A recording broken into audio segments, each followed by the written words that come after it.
lahat ng opinyon, pagtingin, pananaw o kuro-kuro ng mga bisita at panauhin o mga anchors o host sa programang ito ay sarili at tanging opinyon at pananaw ng mga nabanggit at hindi opinyon o pananaw ng Aliw Broadcasting Corporation, mga producers o mga namamahala ng Aliw Broadcasting o anumang organisasyon na affiliated sa network. At kailanman ay hindi iniendorso ng Aliw Broadcasting Corporation ang mga nabanggit na opinyon at pananaw sa programa.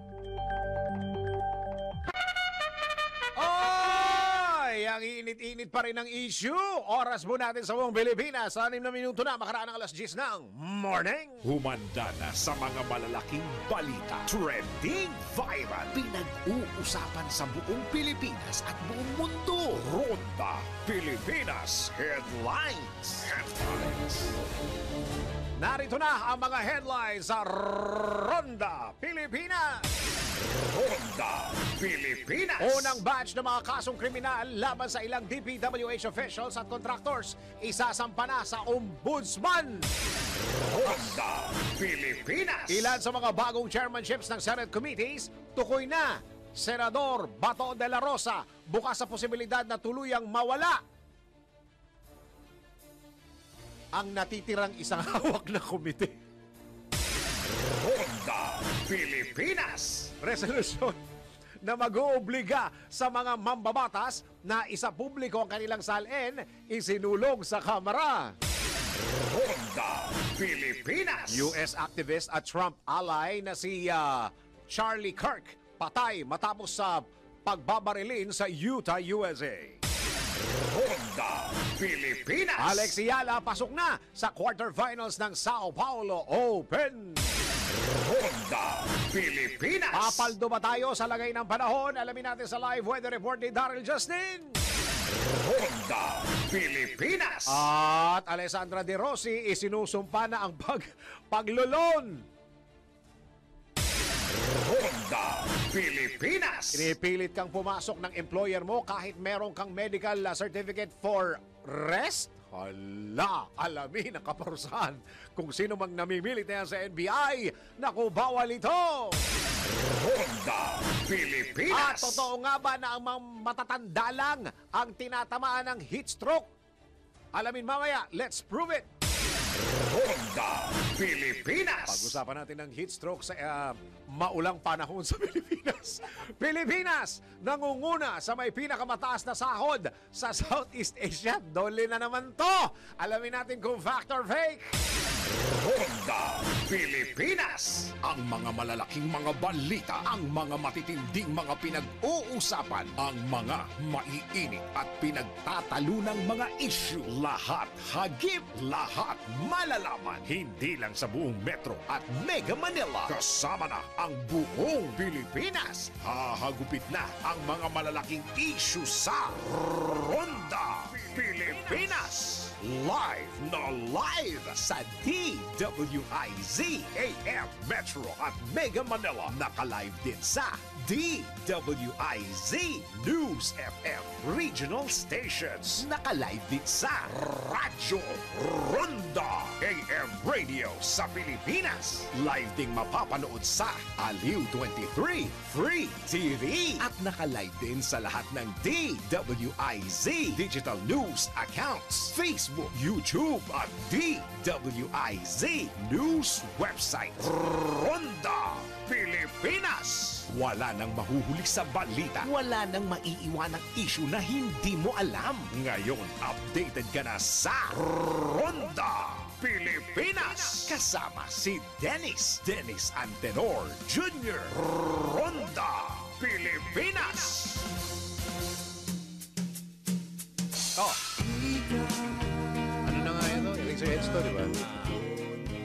Ano ba to? Limutan ko na eh. Wag mo nang itanong. Huwag mo na itanong. Medyo... panahong auto. It's you! Alam mo ba yung laro na taguan base? Taguan base, di ba? Parang taguan ba yun? Agawan base? Di ba Agawan. agawan base yun? Agawan base. Agawan base. Agawan base. Ibahin natin. Sige. Taguan base. Hindi, agawan base. Tama, diba? tama. Ibahin natin. Ang gagawin natin? Gawin natin agawan ng witness. Agawan witness. Oo. Ayos Okay? yun, ha? Tama. Ibayin natin. Sige. Agawan ng base, di ba? Ngayon, gawin natin agawan ng witness. Ayun. Pag nandun na sa isa, aagawin ng isa. Yun. Oo. Maganda yan. Pag umatid na sa akin, agawin mo. Ayun. Ha? Pag maraming Pag nasagot sa'yo, Umatid sa'yo, aagawin ko. Ayan. So, ang tawag doon sa laro na yan ay agawan witness. gusto ko yan. Gusto ko yan. Natutuwa ako dyan. Yan ang nangyayari, ha? Yan ang nangyayari. At parang nagkasagutan pa yata at sinuspend. Oy, Di ba? session suspended. Yung session sa Senate kahapon. Yun. Ha? Pinanood nyo yan. Kayong mga Pilipino, dapat nakikialam tayo dito. Dahil pera po natin ang ninakaw din eh. Hearing and chill. Oo, Yun di ba? ang bagong kasabihan niya. So, ngayon, maglaro na tayo. Yan. Agawan. Witness. Yan! Ay, gusto ko yan. Excited ko din. Basta tatandaan po ninyo, ha? Nakakatawa po talaga itong mga nangyayari na ito. Pero at the end of the day, tayo po na nakawan din eh, ha? Tama. Huwag niyong kalilimutan yan. Huwag kayong magsasawa, ha? Ayun. Alam niyo, ang tanong ko dito, paano ngayon tinatanggap ng mga Pilipino to? Kasi merong isang bahagi ho sa speech ni Senator Ping Lacson na sinabi niya doon, baka ang tanggap ng mga ibang mga tao rito sa mga nangyayari, maluluma rin ito at makakalimutan. So, ibig sabihin, hindi ho talaga tayo mga Pilipino umaasa ng resulta. Na i-entertain na lang tayo sa mga nangyayari ngayon. Contempt. Alam mo, kaya nga bagong tawag sa both Congress ay contempt creator. Content creators na sila ngayon. Contempt creator. Pwede ba imbitahan sa BMC yan? Uy, malapit na yung ating broadcast media Yan congress, yan! ha? Malapit na. Diyan po tayo sa may University of Caloocan. Tama? University of Caloocan, tama? Parang Malabon. City of Malabon University. City of Malabon. Oo. Ay, Pero gagawin ata natin yan sa may sangang daan. Hindi ba sa isang mall? SM Sangandaan. Doon. Yan. Abangan niyo po kami Ikaw dyan. nga magsasalita doon sa isang topic eh. Ang Ano ganda ng topic mo eh. Content creator. Ay, hindi pala content pala sa'yo. Content. Content. Content pala Contempt creation. sa'yo yan. Oo. Contempt creation. Alam ko na, isubtopic mo doon. Ano? Agawan witness. Agawan Yun. witness. Ay, nako, talaga naman, no? Ang gusto kong makausap ngayon, Ate Juday at Kuya Drew, yung mga tipong paano ba? Sabi nga ni Ate Juday kanina, isang social scientist, paano tinatanggap ng mga Pilipino to? Ito ba'y siniseryoso pa ng mga Pilipino ito? Ito ba'y inaabangan pa ng mga Pilipino kung ano magiging resulta? Ito ba'y may pasensya pa ba tayo? May pasensya pa ba tayo o umaasa pa ba tayo na may mangyayari sa panahon na ito? 'Di ba? Tama. Tayo ba'y umaasa pa na merong makukulong o ang turing na lang natin dito ay parang issue na lang? At yun nga, na-entertain na lang tayo at the end of the Entertain day. na lang, 'di ba? Wag kang sisinungaling. Ganun na lang, na-entertain na lang tayo. Ano ba ang nasa isip ng Pilipino ngayon? Yan ang pag-uusapan natin. Yun. Maya-maya ng konti, ha? Okay. Magandang araw, Pilipinas. Live na tayo sa DWIZ News Nationwide. Live na rin po tayo sa DWIZ News FM regional stations and of course sa Radyo Ronda. And of course sa lahat ng mga ginagawang radyo ang kanilang mga TV, Aliw Channel 23 at DWIZ News TV. Magandang araw, Pilipinas. Ako ang iyong magiging tagapagbalita. Ako si Dennis. Trip-trip lang. Music trip-trip lang. Dennis Antenor Jr. Ronda Pilipinas. Sa detalye ng mga balita, nakatakda ng ihain ni DPWH Secretary Vince Dizon ang unang batch ng mga kasong kriminal sa Office of the Ombudsman laban sa ilang opisyal ng ahensya at mga contractors sa sangkot sa manuwalyang flood control projects ngayong araw. Alinsunod ito sa direktiba ni Pangulong Ferdinand Marcos Jr. na panagutin ang mga nasa likod ng mga ghost projects at substandard flood control works. Kabilang sa mga sasampahan ng kaso ang ilang tauhan ng Bulacan 1st District Engineering Office at mga contractors na Wawaw Builders, Sims Construction Trading at St. Timothy Construction Corporation na pagmamayari ng mag-asawang Diskaya. Sekretary, 15 yung binanggit ni Presidente. 15 yun, di ba? 15. Bakit hindi sila kakasuhan? Nasaan na 12? 15 to, Sekretary. Layunin ng naturang hakbang na tiyaking walang sasantuhin ng pamahalaan laban kontra katiwalian. Ronda Pilipinas. Saka ang alam kong unang hakbang ninyo, Sekretary, yung pagbibigay ng resignation, di ba? May tinanggap na ba kayo? Oh, parang Wala pa kayong nabalitaan, eh. ina-announce kung meron na kayong tinanggap doon sa unang batch. Ay, hindi sa unang batch. Yung you asked them to resign, di ba? To give you the resignation letter. O ano na pong nangyari doon, Mr. Secretary, ha? Parang wala na kami nabalitaan. Kayo ba'y may tinanggap na at hindi namin naitanong? Tayo pala may kasalanan. Hindi kasi natin inaalam eh. Tuloy ang mga balita.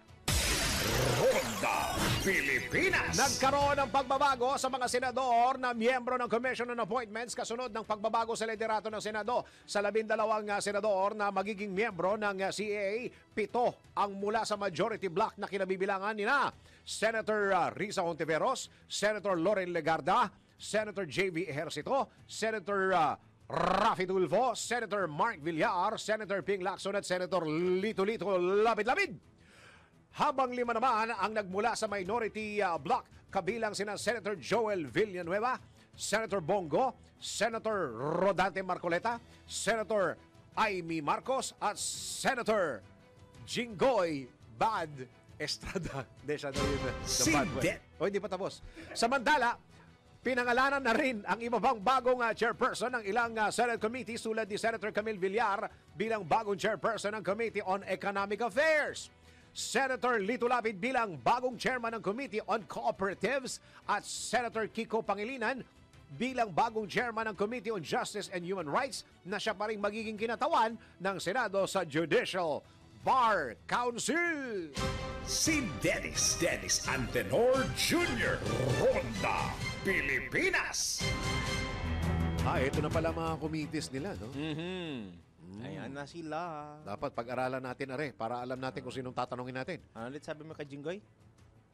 Senator Jinggoy, the bad one. Kasi yun yung sinabi ni Marcoleta noon. Oo. Hindi, siya rin nagsabi. Ang hahabulin daw niya ay mga bad ones. Siya nagsabi mismo. Ayun pala eh. Let it be, I'm the bad one, but hindi ako titigil na habulin yung mga bad ones. Interesting. Diba? Tagabo tayo ng isang report. Resolusyong mag-uubliga sa mga mambabatas na isa publiko ang kanilang salin isinusulong sa Kamara. Tingnan natin kung may future. Alamin natin ang report ni Patrol 30 Jelly Mendez. Jelly, go! Formal nang inihain sa Kamara ni Akbayan Party List Representative Chel Jokno ang House Resolution 271 para sa pagsasapubliko ng Statement of Assets, Liabilities and Net Worth o ang SALN ng mga mambabatas na layong magkaroon ng transparency at accountability. Ayon kay Jokno, sa harap din ito ng kontrobersiya sa flood control projects at mga aligasyon ng katiwalian, irregular contracts at ghost projects na idinadawit sa ilang mga mambabatas. Ipinaliwanag ng Akbayan Solon ang nakapaloob sa Republic Act 6713 o ang Code of Conduct and Ethical Standards for Public Officials and Employees. Ang SALN ay dapat available sa pagbubusisi ng publiko. Matatandaan ay pinagbawal ng Office of the Ombudsman sa ilalim ng Memorandum Circular No. 1, Series of 2020, ang pagsasapubliko ng SALN noong panahon ng nakaraang administrasyon sa ilalim ng pamumuno ni dating Pangulong Rodrigo Duterte. Ito si Patrol 30. Jelly Mendez nag-uulat para sa impinang may todong lakas sa DWIZ. Nagbabalita ng tama, naglilingkod ng tama. Kapag may bagong balita, naka-on air, agad-agad, DWIZ Patrol Report. Kasi naglabas ng picture itong si Senator Jinggoy Estrada tungkol dun sa kabatch Magkabatch daw si Ridon. Si Ridon. At saka si Bryce Hernandez. Saka si Bryce Hernandez, yung nasa Pasay City Jail na, di ba? So, yung isa naman, parang, di ba sa Ateneo, parang bubugbugin, parang gano'n. May bubugbugin ka dati. Initiation, gano'n, sinasabi nila. Oo. Mambabatas ba itong pinag-uusapan natin? Ano ba ito mga ito? Di ba? Parang naanuhan ako, parang, doon na ba pumunta yung usapan? Exactly. Di ba? Kagulo. Nasa ano na ngayon? Nasa picture na ng Yearbook. nung sila ay 12 years old, nung yearbook. Yearbook. Picture ng yearbook na palambasan ngayon. So parang nga sinasabi ni Senator Jinggoy, Ah. parang magkakuntsaba yung dalawa. Dahil daw magka-batch. Dahil magka-watch. Pero sabi ni Congressman Ridon, hindi na daw niya natatandaan yung 12 years old na mga kaklase niya. Ikaw ba natatandaan mo pa? Ako natatandaan ko. Oo naman. Mas lalo sa akin, mas fresh. Maalala ko. Oo. Di ba? Huwag ka naman ganyan. Ay, sorry. Naalala mo rin naman, sinasabi. Naalala ko sa totoo lang. Kahit Oo. sinong tanungin mo, maalala di ba? Yung mga 12 years old na, ano ba 12 years old? Grade 6? Grade 6, Oh, tama. grade 6. Mm. Grade 6 na kaklase mo? Ah. Palagi ko matatanda. Si Congressman, hindi na daw niya natatandaan. Sa bagay. Ako natatandaan ko kasi siguro kaya ako natatandaan dahil nakakausap ko pa sila hanggang sa ngayon. Take note, ang sagot ni Representative Redon pala dito, sexy 12 years old lang daw siya. Sexy 12 years old. Ay kasi si Senator Jinggoy ay once na tinawag na Mr. Sexy. Oo. Dahil dyan galing yan sa Mr. Sexy 12 years old. Oo. Ayun. Oo. Okay. Dyan na napunta yung usapan. Sa sexy 12 years old. Ay, naku, Ayun. Diyos ko. Alamin na natin ang magiging panahon, lalo na sa mga darating na panahon. Pinakahuli, pinaka-latest, pinaka-napapanahon. Whether we like it or not, ito ang magiging DWIZ Weather Report. Andito na si Daryl Justin. Kung walang knowledge, walang power. Ay, si Ka-Ernie pala yan. Sorry. Kasi sabi ko, narito na para malaman ang panahon sa mga darating na panahon. Andito na si Ernie Baron. Ayan, kung walang knowledge, walang power. Kung Bye-bye. kung walang pera, walang flood control. Oo. Di ba? Yes. Di ba? Di ba, no? Congressman Arjo? Yan. Ikaw, Ay! Galing, ha?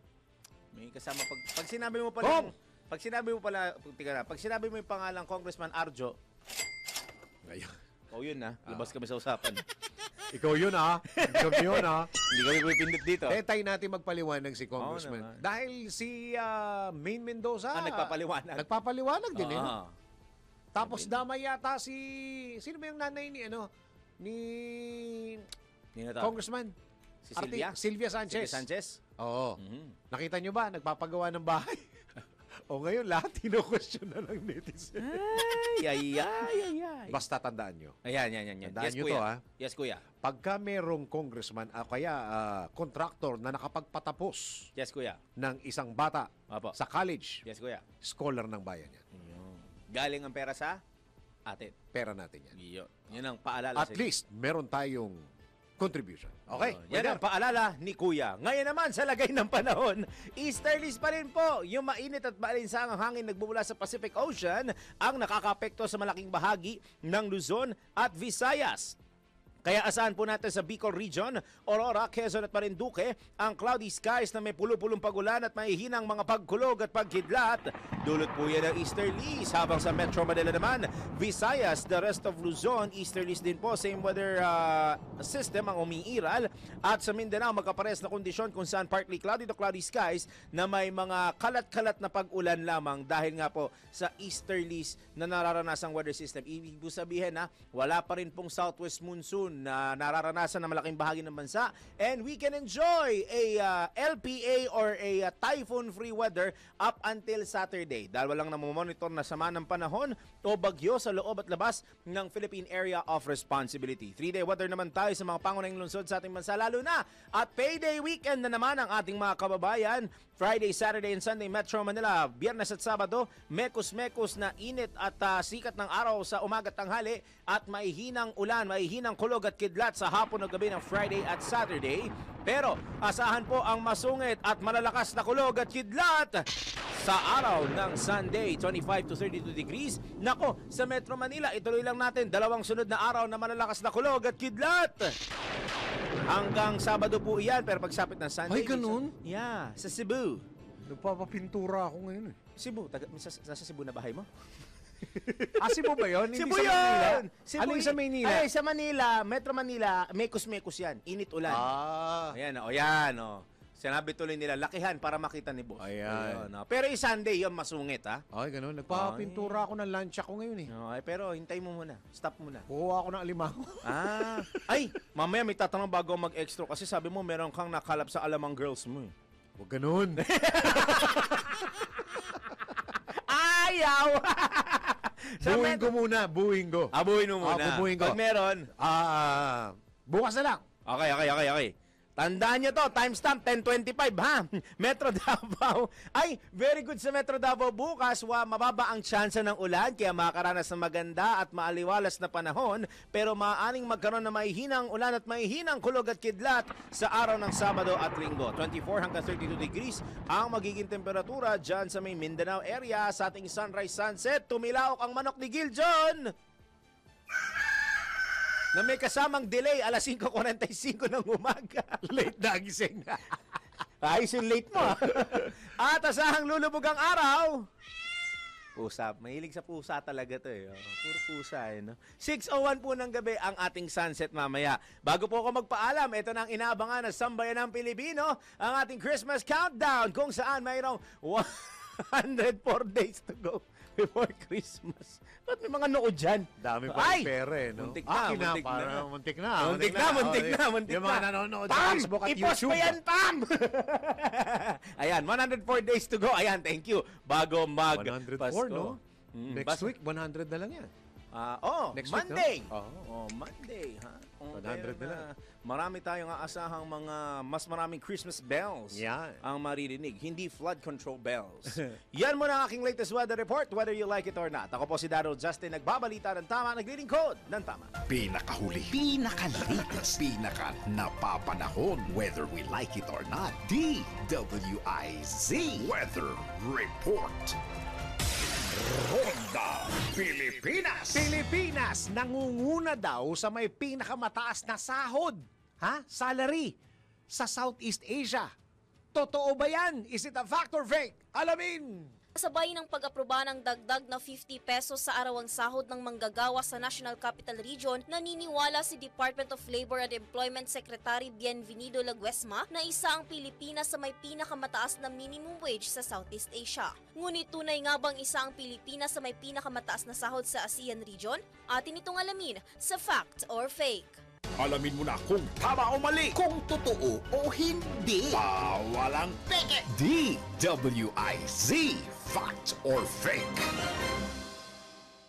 Kung ibabangga ang arawang sahod ng mga manggagawa sa cost of living o inflation sa buong Southeast Asia, kulelat ang Pilipinas dahil isa ang ating bansa sa may pinakamataas na poverty rate at food insecurity. Para matugunan ang suliraning ito, naniniwala ang ilang mambabatas na para manguna ang Pilipinas sa may mataas na sahod ay alisin ang provincial rate para pantay-pantay na ang arawang sahod ng manggagawa sa bansa at gawing pamantayan ang bansang Malaysia sa pagpapasahod kung saan national minimum wage ang mayroon ang naturang bansa. Ayon rin sa computation ng nominal daily minimum wage, panglima ang Pilipinas sa may mataas na sahod sa buong ASEAN region kung saan nangunguna ang Malaysia, sinundan ng Indonesia, pumangatlo ang Thailand at sumunod ang Vietnam na sinundan ng Pilipinas. Kaya naman ang impormasyong nangunguna ang Pilipinas sa may pinakamataas na sahod sa Southeast Asia ay fake. Para sa Fact or Fake, Ann Rodriguez, nagbabalita ng tama, naglilingkod ng tama. Huwag magpapaloko, huwag magpapagancho, huwag magpapaskam. Bawal! Bawal ang peke. DWIZ Fact or Fake. Ronda Pilipinas. Ibinangga siya sa cost of living. Oo. Pambihira. Ayan tuloy, yung mga netizen nagalit. Kasi nga sabi ni Secretary, isa sa pinakamataas ang sahod. Ayan tuloy, binangga. Paano ngayon niya, Secretary? Diba? Lalo pa ngayon, yung unemployment tumaas. Dumami ho yung mga tao o Pilipino na walang trabaho. Anong gagawin natin ngayon dyan, Mr. Secretary? Ano ang gagawin natin dyan? Dole! Geseng! Sabi nga sa umaga sa programa nila sa alas 4, Pinoy! Geseng! Secretary! Gising! Ano ba ang mga nangyayari? Minsan nga, i-schedule natin si Mr. Secretary para mapaliwanag niya kung anong ibig niya sabihin doon. Okay? O, teka muna. Isang reminder lang po ito sa ating mga kababayan. Huwag matakot magpakonsulta sa tuwing makakaramdam po kayo ng sakit. Ano po? Dahil may PhilHealth na siguradong aalagaan ng kalusugan mo. Lahat tayo ay membro at sigurado sa benepisyo. Pumunta lamang sa mga accredited consulta package provider para makapag-avail ng consulta package. At para sa karagdagang impormasyon, bumisita lamang sa kanilang website na www.philhealth.gov.ph at pindutin ang click to call icon. Huwag niyong kalilimutan yan, ha? Dahil Pilipino ka, may PhilHealth ka. Ronda Pilipinas. Pilipinas ang ating oras. Yan, ha? 30 minuto na, makalarang alas 10 ng morning. Si Dennis Antenor Jr. Ronda Pilipinas. Tuloy-tuloy mga balita at impormasyon sa Ronda Pilipinas. Tagab po tayo ng report.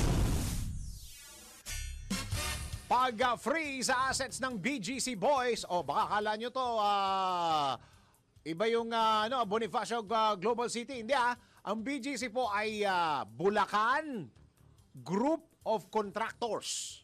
Yan ho ang tawag ni Senator Ping Lacson dun sa mga kumita ng malaki. Yung isa nanlaglag na, yung isa hindi pa. Okay, pag-freeze sa assets ng mga BCC Boys, kasado na. Alamin natin ang report ni Patrol 19 Sally Ortega Bueno. Ate Sally, go! Tiyak na hahantong sa pagpapafreeze ng assets ng tinaguriang BGC Boys ang magiging aksyon ng kinaukulang ahensya ng pamahalaan. Ito ayon kay bagong Blue Ribbon Committee Chairman, Senate President Pro Tempore Panfilo Lacson, ang susunod na magiging hakbang ng DPWH at ng lilikhahing Independent Commission na mag-iimbestiga sa anomalous flood control projects.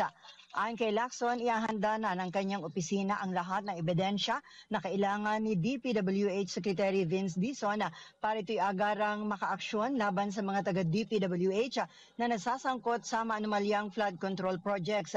Kailangan anya muna na may maiharap na kaso laban sa BGC Boys bago may pa-freeze ang kanilang assets.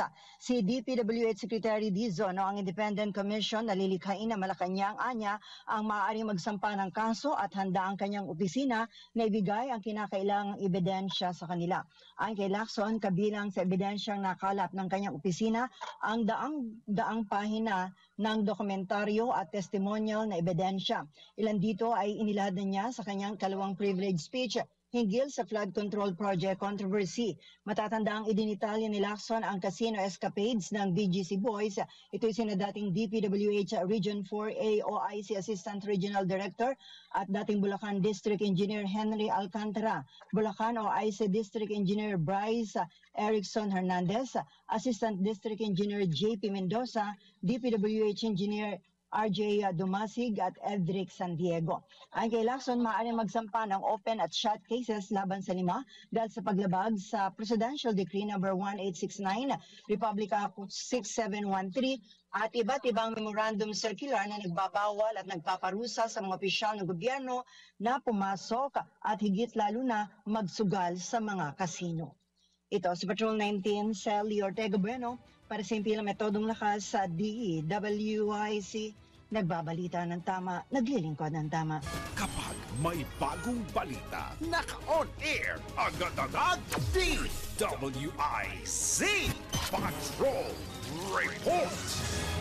Tuloy-tuloy mga balita at impormasyon sa Ronda Pilipinas. Meron ho akong naitanong kanina sa unang bahagi ng ating programa. Ang tanong ko, paano ba tinatanggap ng mga Pilipino itong mga nangyayari ngayon dito sa mga kontrobersiya na tungkol sa mga flood control projects na yung bang mga personalidad, mga senador, mga congressman na nasasangkot yung pangalan dito po sa kontrobersiya na ito, paano basahin at paano i-consume ng pangkaraniwang Pilipino? Isa pa, paano i-consume ng mga Pilipino itong mga balitang ganito? Siniseryoso pa ba natin ito? Siniseryoso at tinatandaan ba natin? Tandaan nyo, meron na naman tayong 2028 elections. So paano natin tinatandaan ito? Ito ba'y magre-reflect by the time na mag-kampanya na sila sa 2026? Totoo yan, 2026. Mangangampanya na yung mga yan. Okay, nasa linya po natin isang psychologist, si Dr. Camille Garcia. Doktora, magandang araw po. Ay, magandang araw naman. Ayan, favorite namin to si Doktora Camille. Doc Camille, kanina nasabi ko, paano po ito, paano ba? Paano bang inunguya? Paano kinukonsume?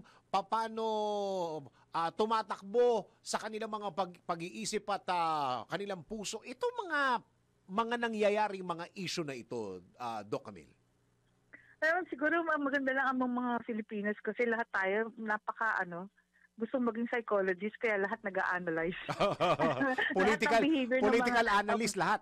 Oo, di ba lahat political analyst, lahat pati behavior, lahat ng mga ginagawa ng mga contractors, sinasabi nila. And then definitely, makikita mo lahat din, may certain behavior na napaka-negative din. Siyempre, lalo na pag nalaman na taxpayers money yan. So kahit sabihin mo na ang binibigay mong tax sa isang buwan, kahit ba sabihin mo 500 o 1,000, tapos doon napupunta lang, siyempre talagang malaki rin yung impact sa atin nun. Ngayon, kung sasabihin mo na yung mga tao na binanggit, siguro, lalo na kung nasa community mo yun or nasa distrito mo nun, parang di ba, parang ang laki ng impact na, magtitiwala pa ba ako dito sa congressman ko, sa ganitong yung kung sino mang politiko na involved doon.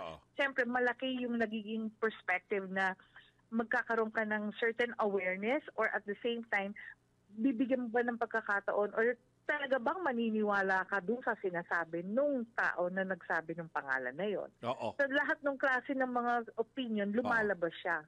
And definitely, pag nagkaroon ka ng certain opinion, syempre may mag-o-oppose dun. May magsasabi, hindi totoo yan. Diba? Parang away na yan. So doon nagkakaroon ng possibility na yung, di ba, in as much as possible, gusto mo talagang i-defend yung lalo na kung meron kang kakilala na involved doon. Or kaya naman kung hindi ka man involved, talagang syempre magagalit ka. And then parang sasabihin mo na, hindi, ito, meron kang sariling opinion, meron kang, yung meron kang sariling discretion na siguro ganito na lang, mas maigi pa, mag-migrate na lang ako sa ibang bansa para hindi magkaroon ng corruption. So, hindi ba nagkakaroon ka ng certain plans na iba-iba to the point na na-involve ka talaga dun sa situation na nangyayari sa Pilipinas. Oo. Yun, puntahan ko lang sandali, Doc, yung ang mga Pilipino daw ay madaling makalimot at madaling magpatawad. Uso pa ba ito hanggang ngayon? Di ba pag may pera, madali magpatawad? Lalo na pag eleksyon, kampanya. Di ba? Kaya, di ba parang, okay, sabihin na natin, posible na madaling magpatawad. Pero siguro, kung sa ngayon, binibigyan ng pagkakataon ng mga tao na mas maging aware kung ano talaga yung nangyayari, I guess, mas magiging analytical at the same time, mas magiging mapanuri ang Pilipino kung sino talaga ang dapat iboto. Rather than sabihin natin na ang iisipin nila yung eto may nangyaring hindi maganda pero may pera pa rin involved. So sana mas magbigyan natin pagkakataon na tigilan na rin yung mga ganitong hindi magandang gawain kasi ang maapektuhan naman hindi yung mga present na na mga tao dito kundi yung mga future, lalo na yung mga kabataan, yung mga gano'n. Oo. So ganun pa rin, Doc, madali pa rin makalimot at magpatawad ang Pilipino. Kung sa magpatawad daw ang madali. Kung makalimot, may dahilan kung bakit kailangan makalimot. Kapag nakalimot ba at nagpatawad, hindi na ba sila naglo-look forward kung ano ang magiging dulo nitong mga hearing na ito, itong kaso na to? Wala na bang pakialam ang mga Pilipino? Basta let's just move on. As long as hindi nila kami sinasaktan, as long as sa kanila lang yan, magnakaw lang sila. Paano ba? Ganun ba ang pag-iisip ng Pilipino hanggang sa ngayon, Doc? Siguro ganito. At this point kasi, di ba, nagtutuloy-tuloy yung kaso. Ang punto dito, meron bang makukulong dito sa kaso na to? Yun.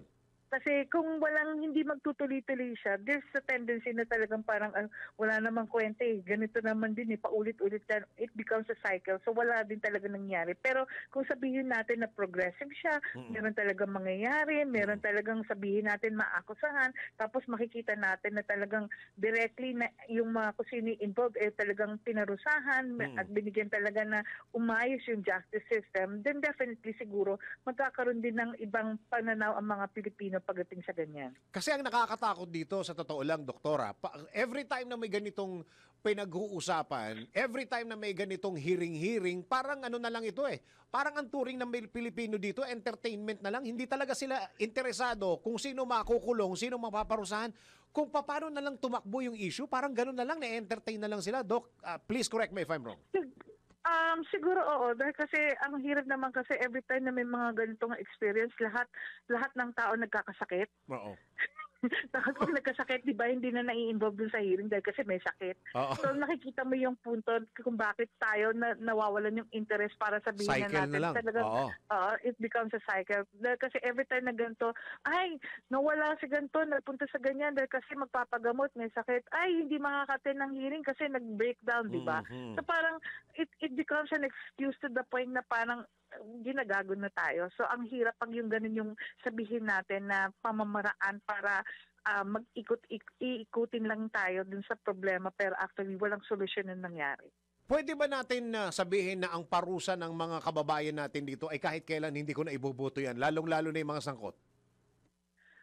Sana no, kung totoo yun. Kaso di ba, naalala mo hanggang ngayon, there's still this so-called nepotism. And so talaga napakahirap when we talk of nepotism at the same time, yung patronization ng mga tao. To the point na kahit nasabihin mo dahil kasi masyadong malaki ang naitulong sa akin ito, ang laki pa rin ng impact ng utang na loob sa mga Pilipino. Kaya hindi maalis-alis yung ganitong klaseng gawain.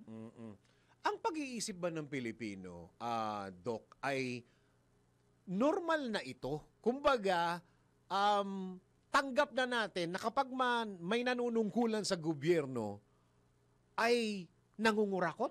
At hindi na parang we're not obliged o hindi na natin hinihingan ng resulta lahat ng mga investigasyon dahil tanggap na natin eh. Kumbaga, yes, yung mga yan, talaga yan, mga nangungurako talaga yan.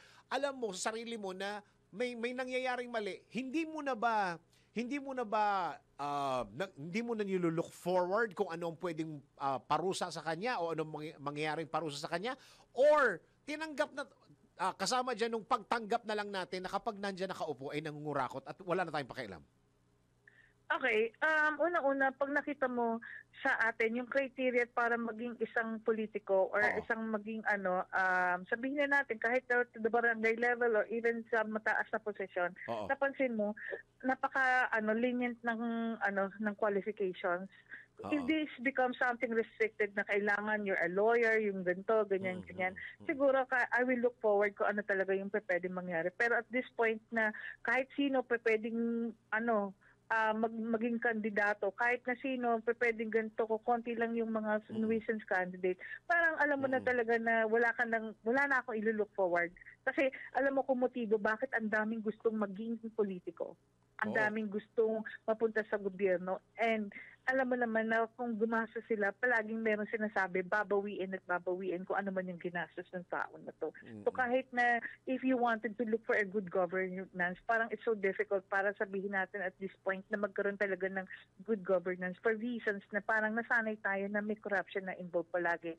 Not even to the fact na, yan, sa mataas siya na what more kahit sa barangay level, it's impossible na wala ring corruption na involved. Oo, parang ang nangyayari sa atin until the next issue. Ganon. Ganon. Totoo yan. Wala na tayong hindi na natin hinihingi, hindi na natin hinahanap, hindi na tayo nag-aantay. Dahil ang mga Pilipino nga ay madaling magpatawad at saka makalimot. Ito yun. Doktora Camille Garcia, maraming salamat po sa oras na binigay niyo po sa DWIZ. Ay, thank you rin. Okay, salamat. Salamat po sa isang psychologist, si Doktora Camille Garcia. Alam nyo, naalala ko lang ho ang pumanaw na si magaling yun, si Senator Miriam Defensor Santiago. Meron siya isang linya na parang napapatunayan ko dahil paulit-ulit na lang ng cycle itong nangyayari sa atin. May sinabi ho si Senator Miriam Defensor Santiago. Sabi niya, ang korupsyon ay nasa buto na ng Pilipino. Mahirap na siyang humiwalay. Parang mahirap na nating hiwalayan yan. Parang, kumbaga, alam na natin na kapag nandyan sila, ay nangungurakot sila. Parang ganon. Ultimo sa ultimo sa, kumbaga part na ng ating everyday lives, bahagi na ng ating buhay araw-araw, itong kurakot na parang way of living, di ba? Actually, maski hindi sa gobyerno, maski sa mga opisina, nakakaramdam din tayo ng mga ganyan. Pumunta ka sa mga mall, pagka nakakita mong maganda yung bihis ng tao, o kaya may say, uunahin eh. Di ba? Palakasan pa rin eh. Andun pa rin yun. Hay, buhay. Tuloy ang mga balita. Honda Pilipinas. Ay! Lazada 99 sale na. Dapat may sarili ka ng Wow Fiesta Video. Okay, this coming holiday season. Check out na sa Lazada ngayong 99 sale. Hanggang kailan yan? Ngayon. Hanggang ngayon na lang. September 8 hanggang September 11. Enjoy big discounts mula sa Wow Fiesta Video. Okay. Honda Pilipinas. Oras mo natin sa buong Pilipinas. 12 minuto pa bago mag-11 ng morning. May mga balita at impormasyon sa Ronda Pilipinas. Nagabot tayo ng isang report. DPWH Secretary Dizon umaasang maiisyuhan din ng lookout bulletin order si dating Secretary Bunuan. Ito pa isa, Secretary Bunuan. Alamin natin ang report ni Patrol 24. June Samson. Kuyang June. Kuyang, good morning. Tiwala o kumbinsido si Department of Public Works and Highway Secretary Vince Dizon na magpapalabas ng Immigration Lookout Bulletin Order o ng ILBO ang Department of Justice laban sa kanyang sinalitan na si dating DPWH Secretary Manuel Bonoan. Ito'y makaraang hiniling niya kahapon sa DOJ na maisyuhan din ng ILBO si Bonoan katulad din ng inisyu kay dating DPWH Undersecretary Roberto Bernardo. Kaugnay ito sa ginagawang investigasyon sa mga maanumalyang flood control projects ng pamahalaan. Nabatid na bukod kay Bonoan ay ipinalalagay din sa ILBO sina Candaba, Pampanga Mayor Rene Maglangge at ilang mga opisyal ng MDB Global Properties Corporation. Ayunin ng ILBO na mamonitor ang paglabas sa bansa ng mga nabanggit na personalidad habang nagpapatuloy ang investigasyon sa mga ghost at palpak na flood control projects. Ipinaliwanag naman ni Dizon na ito ay bilang pagsunod niya sa direktiba ni Pulong Ferdinand Marcos Jr. na imbestigahan at papanagutin ang lahat ng posibleng sangkot sa maanumalyang proyekto. Patrol 24, Kuyang June Samson. Kuyang June, yan ay hindi, lookout lang yan, hindi yan pipigilan umalis, tama? Oo, lookout lang to. Oo. Ang tanging magiging mandato nito ay monitoring lamang kung saang bansa pupunta at kung kailan babalik. Oo nga, parang nabasa ko sa isang article, sinabi ni Secretary Dizon, nasaktan daw siya kasi matagal daw niya kasama si Secretary Bunuan sa sa gabinete. Yung pala, meron din palang eklavu. Sabi nga nung iba char-char lang yan. Oo. Yun nga nauuso ngayon yung linyang sana may deliver ko ng tama. Kuyang Jun, ganito Ikaw ha? Secretary, ikaw ha? Ang mahalaga dyan ay sumakses. Sumakses. Ano ba yan? Secretary Bunuan. Pambira ng buhay to. Pambira. Alam mo, kaya nga kami nakantabay ngayon dito sa DOJ dahil may ugong-ugong na ngayong araw, posibleng malaking posibilidad na mailabas ngayong araw yung ILBO laban dito kay dating Secretary Bonoan. Wala, lookout lang yan no? Hindi yan pipigilan Actually, wala namang ngipin itong ILBO. Ang may ngipin lang dito yung precautionary hold departure order. Yung hold departure order. Hindi ka makakalabas. Oo, HDO talaga. Yung ILBO, wala, lookout lang yan Wala, titingin-tingin ka lang habang dumadaan sa immigration counter yung tao. Pinapanood mo pa siya habang dumadaan sa iyong harapan. Oo nga parang ganito yan malayo ang Okay. Meron pa isa, Kuya. Tinitingnan habang ika'y papalayo. Mahilig ka talagang kumanta. Nako. Maraming salamat, Secretary Jun. muntik na ako mahulog sa upuan.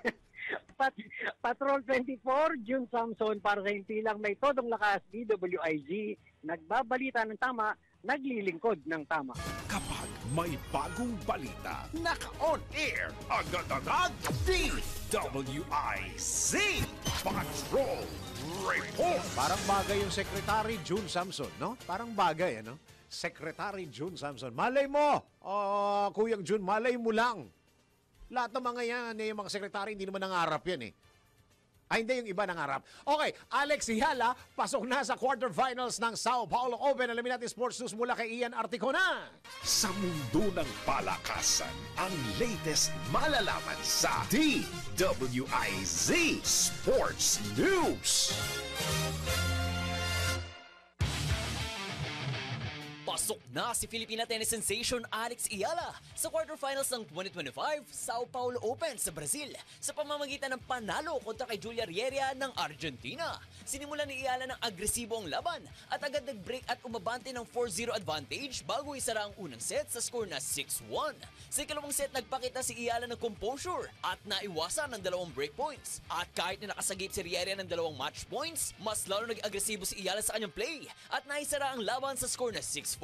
Susunod na makakarap ni Ayala ang Indonesia na si Janice Chen na kasalukuyang nasa career high WTA number 130 at may 59-11 na win-loss record ngayong season. At yan ang sports news. Ian Articona nagbabalita ng tama, naglilingkod ng tama. Ito na ang latest, bagong-bago, fresh na fresh, DWIZ Showbiz News. Alessandra De Rossi, sinusumpa na ang paglo-loan. Kawawa naman, loan na lang tayo ng loan, utang na lang tayo ng utang, samantalang sila bulsa ng bulsa. Showbiz balita mula kay Anton. Para sa aking balitang showbiz, taas ang inamin ni Alessandra De Rossi na choosy na siya ngayon sa mga tinatanggap na proyekto o mapateleserye man o pelikula. Ayon sa aktres, masaya siya sa tinatakbo ng kanyang career kung saan nakakapamili na siya ngayon ng proyekto o hindi tulad noon natanggap lang siya ng tanggap. Ito ayon sa aktres ay dahil sa wala na raw siyang binabayaran kaya't kaya na niyang tumanggi sa proyekto kung hindi na niya ito type. Dati daw kasi ay no choice siya kundi tumanggap ng proyekto kahit hindi niya gusto dahil may mga binabayaran siyang utang. Kasunod nito, sinabi ni Alessandra na sinusumpa na niya ang paglo-loan, sabay sabi nito nang ayoko na ng kahit na anong loan lord. Ayun na raw niya mangyari sa buhay niya na may kailangan siyang gawin dahil may kailangan siyang bayaran. Tapos na raw ang lahat ng kanyang mga responsibilidad noong pang 2016 at mula raw noon ay never na siyang nag-loan. At iyan aking balitang showbiz para sa impilang metodong lakas, DWIZ. Ako si Anton, nagbabalita ng tama, naglilingkod ng tama. Ronda Pilipinas. Pinipilit kang pumasok na employer mo kahit meron kang medical certificate for rest. Alamin natin nakaparusahan sa NBI. Naku, bawal. Ito. Alamin kung bawal o hindi. Dahil kung di mo alam to, kaso ang kakaharapin mo sa NBI. Nako, bawal ito. Pinilit kang papasukin ng employer mo kahit mayroon kang medical certificate for rest? Nako, bawal ito. Anumang oras ay maaring magkasakit ang sinuman sa loob ng isang opisina. At karaniwan, kapag may umabsent, may trabahong matetenga. Kaya paano kung pilit kang pinapapasok ng iyong employer sa gitna ng iyong karamdaman? Nako, alam mo bang labag sa batas yan? Ayon sa Article 162 ng Labor Code o Safety and Health Standards, kinakailangang bigyang pansin ng isang kumpanya ang mga bagay na maaring ikapahamak ng buhay, kalusugan at kaligtasan ng bawat empleyado. Hindi maaaring pilitin ng employer na pumasok ang isang empleyado sa trabaho kung mayroon itong medical certificate na nagsasabing kailangan niya ng sick leave o pahinga. Ayon din sa DOLE Department Order number 198-18 Series of 2018, tungkulin ng isang employer na tiyakin ang isang safe at healthy na working environment. Bukod pa rito, binigyang diin sa Article 95 ng Labor Code na ang sick leave ay karapatan ng bawat empleyado at hindi nangangailangan ng approval. Basta dapat sumunod ang empleyado sa mga pulisiya tulad ng pag-abiso sa mga kinaukulan at pagpapakita ng medical certificate. Kaya sa mga employer, hindi na bahagi ng trabaho ang pagsasakripisyo ng sariling kalusugan. Huwag piliting pumasok ang empleyado kung mayroon itong karamdaman. Sumunod sa batas para hindi ka masabihan ng, nako, bawal ito. Ronda Pilipinas. At yan ang kabuuan ng mga balita at impormasyon sa Ronda Pilipinas, ang tabayanan. At teka muna, ako'y magpapatama quote of the day. Kung sawa ka na sa sweldo, baka oras na para mag-ipon ng lakas ng loob. Hindi lang ng leave credits. Talaga? At yan ang kabuuan ng mga balita at impormasyon sa Ronda Pilipinas. At tabayanan po ang susunod na programang Yes, Yes, Yo, Tovacio and Miss Jubilee Guzman. Maraming salamat Pilipinas. Ako ang iyong naging tagapagbalita. Ako si Dennis! Happy birthday! Happy birthday, di ba? Happy birthday kay Mr. Ray Balenya ng PhilHealth. Sir Ray! Bira ka, oh. Happy birthday! Today, 41 years old si Sir Ray, di ba? 41 ba? 42? Oh, sige, Sir Ray! Bira. Yung favorite natin. Mango Bravo. Maraming salamat. Happy birthday. God bless you. More years, ha? Maraming salamat. Ako ang iyong naging tagapagbalita. Ako si Dennis. Dennis Antenor Jr. Nagbabalita ng tama. Naglilingkod ng tama. Ang mga malalaking mga